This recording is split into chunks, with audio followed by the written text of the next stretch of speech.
Hello my friends and welcome. My name is Dennis and today we are in Kyiv Aviation Museum. As you can see, we have lots of aircraft here. On some of them I was flying, and today I'm going to tell you about Ilyushin aircraft and maybe Antonov.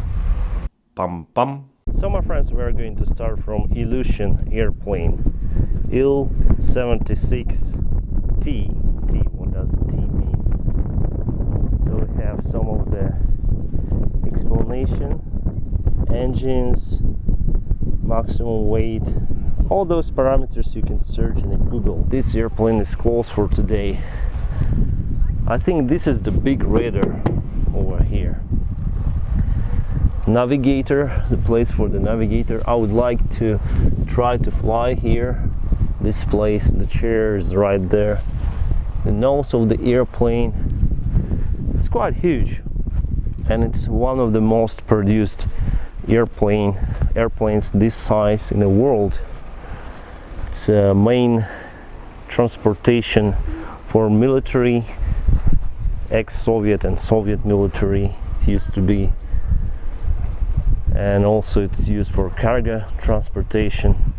The nose wheel, and it have four wheels on the nose wheel, and the nose gear. Wow, VHF antenna. These you can probably open by rotating. The main landing gear. Tire is a little bit worn. In real life, of course, you need to change the tire because I can see the second or even the third cord out there.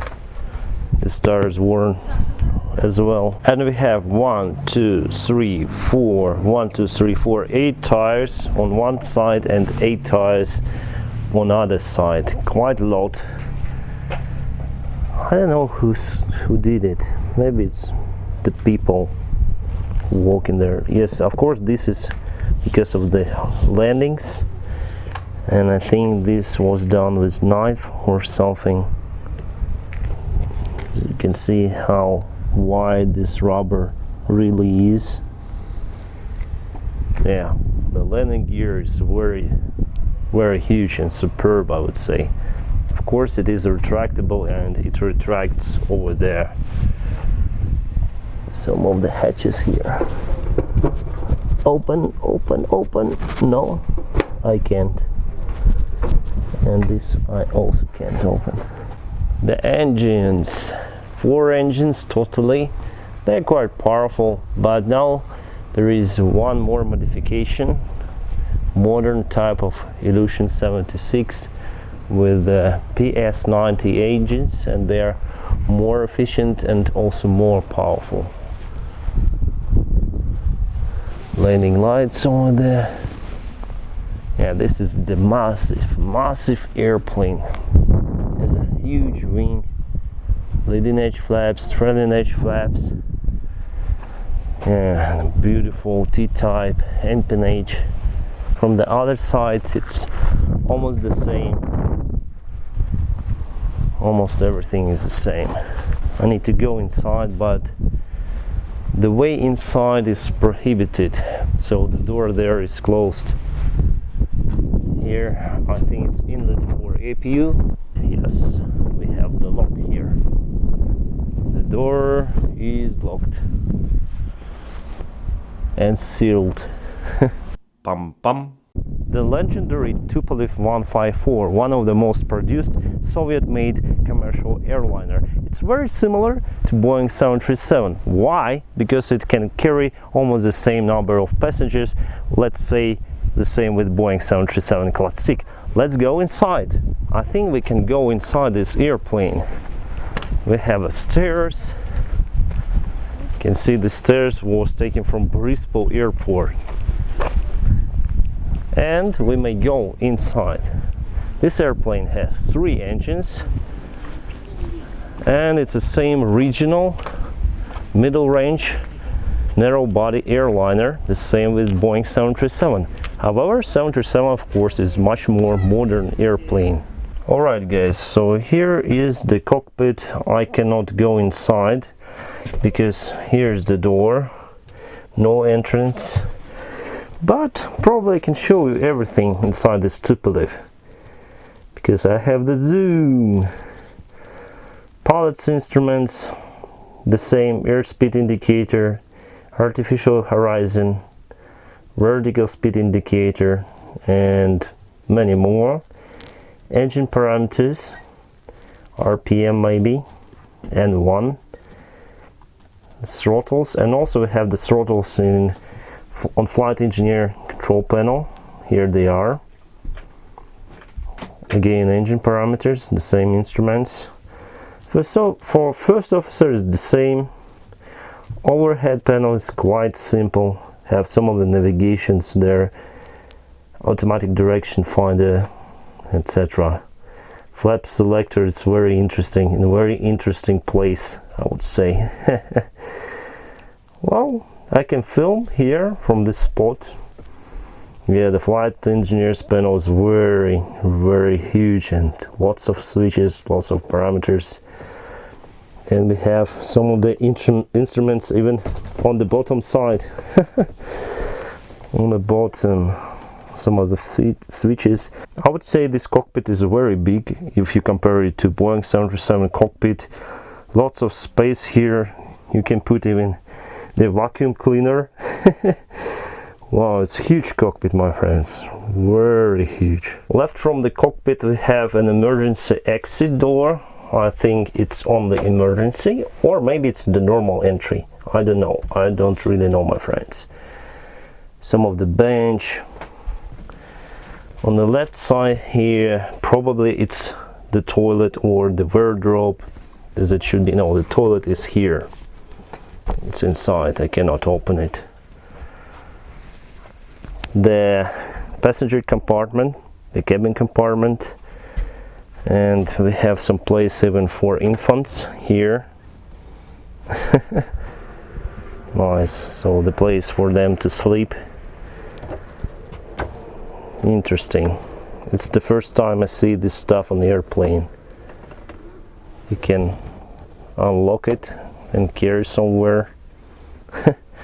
The overhead bins are similar to what you may expect from the bus, so they're not closing.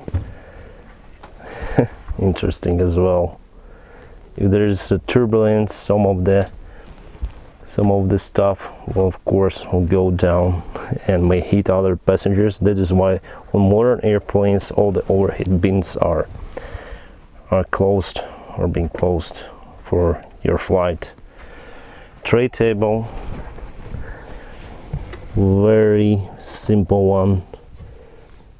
It's very simple. I don't know if it's new material or old material.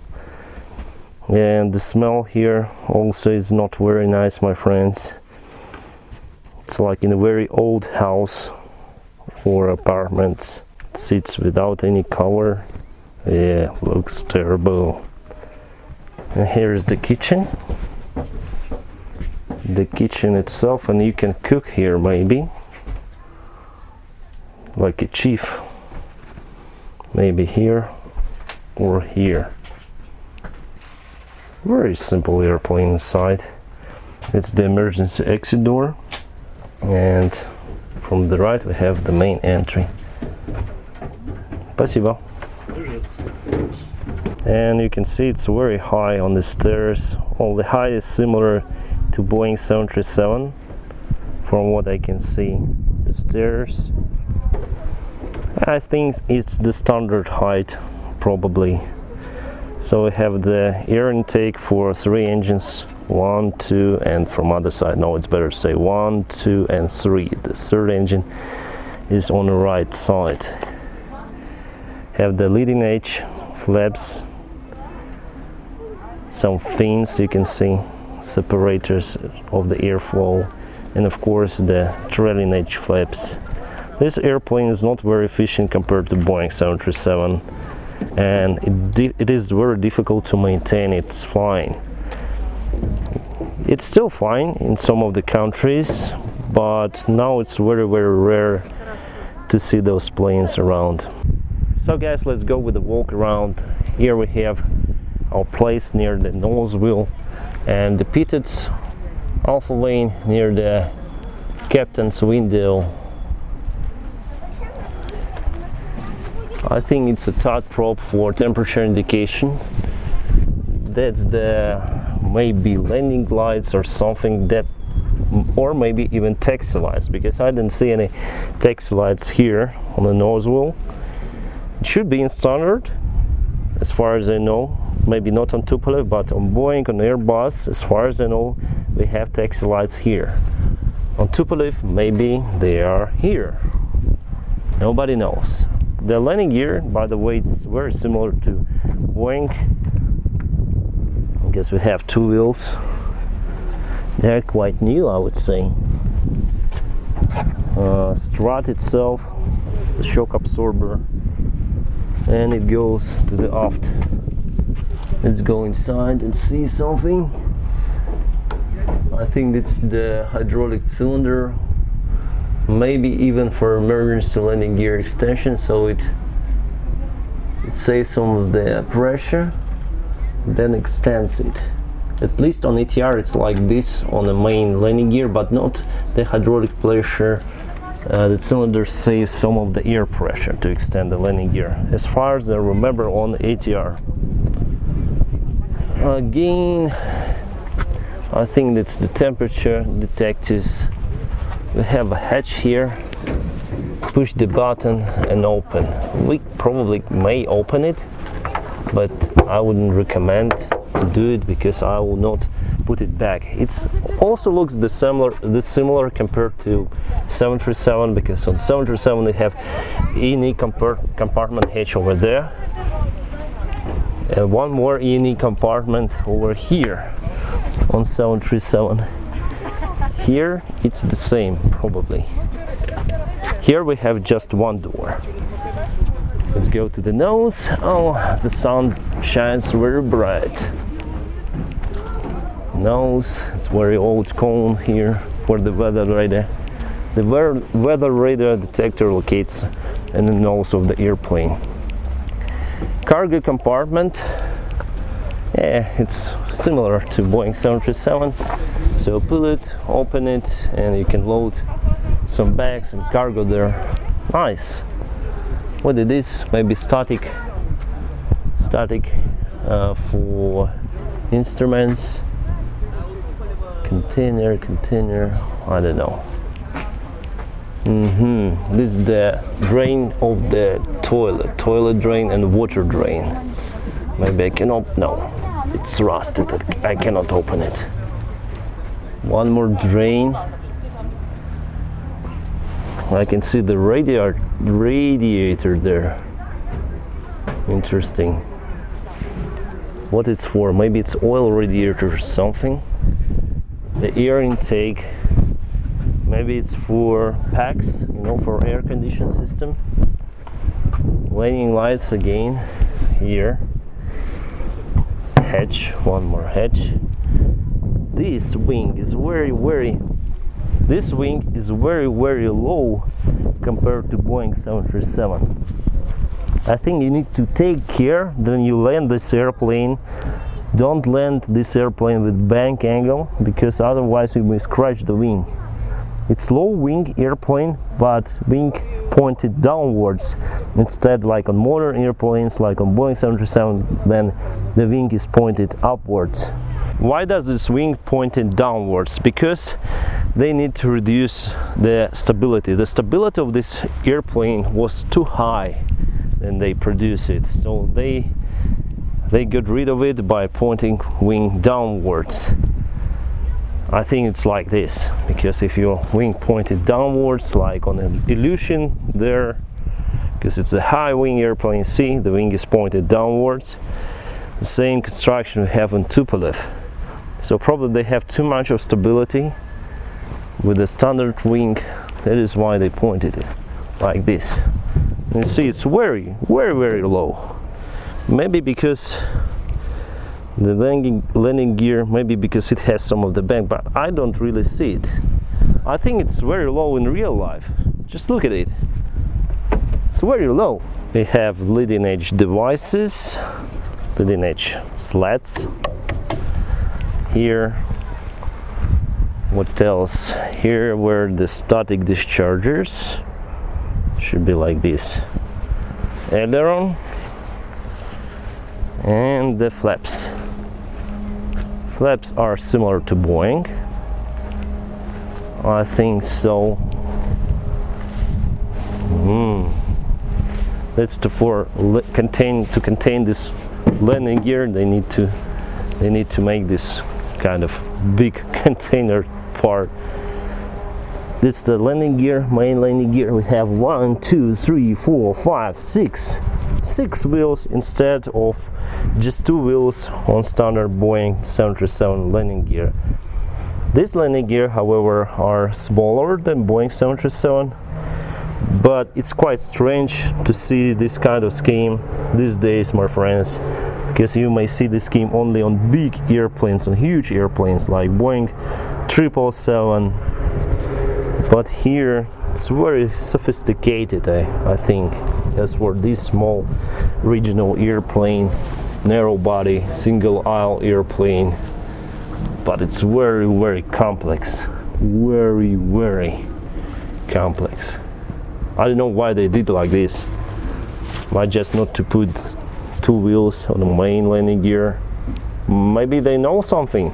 Yeah, this airplane is massive. Also T-type empennage. Well, every construction has its own advantages and disadvantages. So T-type of empennage has advantage that you need smaller area of the stabilizer and elevator to control your airplane through the lateral axis, to control your pitch of the airplane. That is why you may reduce the materials, reduce the weight of your aircraft by using this stuff. I don't know what this thing mean.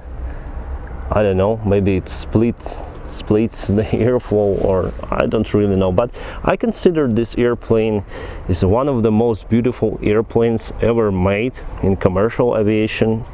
I think it is very, very beautiful, my friends. Tupolev-154 has some of the problems, however, because of the T-type of the empennage and lots of weight on the aft part of the fuselage because of those 3 engines.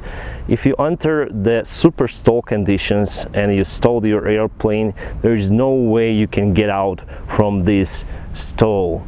So there were a couple of crashes because of this feature. This is the biggest problem, I think, of this airplane, but it looks very, very beautiful, I think.